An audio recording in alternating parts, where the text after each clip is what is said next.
अच्युतं केशवं कृष्णदामोदरं रामनारायणं जानकीवल्लभं नाम जपते चलो काम करते चलो कृष्ण राधा का ध्यान करते चलो। श्री भगवान कहते हैं, जिससे किसी को कष्ट नहीं पहुंचता तथा जो अन्य किसी के द्वारा विचलित नहीं किया जाता, जो सुख दुख में, भय तथा चिंता में समभाव रहता है, वह मुझे अत्यंत प्रिय है। ऐसे भक्त द्वारा कोई व्यक्ति कष्ट, चिंता, भय या असंतोष को प्राप्त नहीं होता। क्योंकि भक्त सबों पर दयालु होता है, अतः वह ऐसा कार्य नहीं करता जिससे किसी को चिंता हो। साथ ही यदि अन्य लोग भक्त को चिंता में डालना चाहते हैं तो वह विचलित नहीं होता। यह भगवत कृपा ही है कि वह किसी बाह्य उपद्रव से शुद्ध नहीं होता। वास्तव में सदैव कृष्ण भावनामृत में लीन रहने तथा भक्ति में रत रहने के कारण ही ऐसे भौतिक उपद्रव भक्त को विचलित नहीं कर पाते। सामान्य रूप से विषय व्यक्ति अपने शरीर तथा इंद्र तृप्ति के लिए किसी वस्तु को पाकर अत्यंत प्रसन्न होता है, लेकिन जब वह देखता है कि अन्यों के पास इंद्र तृप्ति के लिए ऐसी वस्तु है जो उसके पास नहीं है, तो वह दुख तथा ईर्ष्या से पूर्ण हो जाता है। जब वह अपने शत्रु से बदले की शंका करता है तो वह भयभीत रहता है, और जब वह कुछ करने में सफल नहीं होता तो निराश हो जाता है। ऐसा भक्त जो इन समस्त उपद्रवों से परे होता है, कृष्ण को अत्यंत प्रिय होता है। श्री भगवान कहते हैं, मेरा ऐसा भक्त जो सामान्य कार्यकलापों पर आश्रित नहीं है, जो शुद्ध है, दक्ष है, चिंता रहित है, समस्त कष्टों से रहित है और किसी फल के लिए प्रयत्नशील नहीं रहता, मुझे अतिशय प्रिय है। भक्त को धन दिया जा सकता है, किंतु उसे धन अर्जित करने के लिए संघर्ष नहीं करना चाहिए। भगवत कृपा से यदि उसे स्वयं धन की प्राप्ति हो तो वह उद्विग्न नहीं होता। स्वाभाविक है कि भक्त दिन भर में 2 बार स्नान करता है और भक्ति के लिए प्रातः काल जल्दी उठता है। इस प्रकार वह बाहर तथा भीतर से स्वच्छ रहता है। भक्त सदैव दक्ष होता है, क्योंकि वह जीवन के समस्त कार्यकलापों के सार को जानता है और प्रामाणिक शास्त्रों में दृढ़ विश्वास रखता है।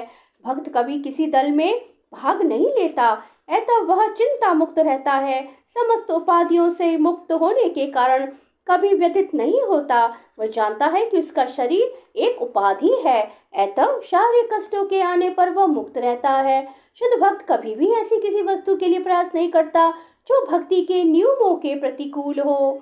श्री भगवान कहते हैं, जो न कभी हर्षित होता है, न शोक करता है, जो न पछताता है, न इच्छा करता है, तथा जो शुभ तथा अशुभ दोनों प्रकार की वस्तुओं का परित्याग कर देता है, ऐसा भक्त मुझे अत्यंत प्रिय है। जो मित्रों तथा शत्रुओं के लिए समान है, जो मान तथा अपमान, शीत तथा गर्मी, सुख तथा दुख, यश तथा अपयश में संभाव रखता है, जो दूषित संगति से सदैव मुक्त रहता है, जो सदैव मौन और किसी भी वस्तु से संतुष्ट रहता है, जो किसी प्रकार के घर बार की परवाह नहीं करता, जो ज्ञान में दृढ़ है और जो भक्ति में संलग्न है, ऐसा पुरुष मुझे अत्यंत ही प्रिय है।